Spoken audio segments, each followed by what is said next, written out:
বিভিন্ন কারণে কারো শরীরে অস্ত্রোপচার হতে পারে অথবা কেটে যেতে পারে অথবা অন্য যেকোনো কারণে কাটা দাগ থাকতে পারে।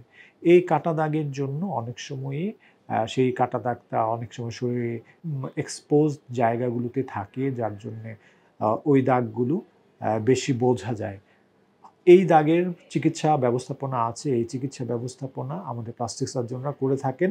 প্লাস্টিক সার্জারির মাধ্যমে এই দাগগুলোকে যাতে খুব কম বোঝা যায় এবং দাগের যেই এক্সপোজ জায়গাগুলোতে আছে, সেই এক্সপোজ জায়গাগুলো থেকে যাতে আনএক্সপোজড এরিয়াতে যেতে পারে, সেইরকম ব্যবস্থাপনা করা হয়ে থাকে।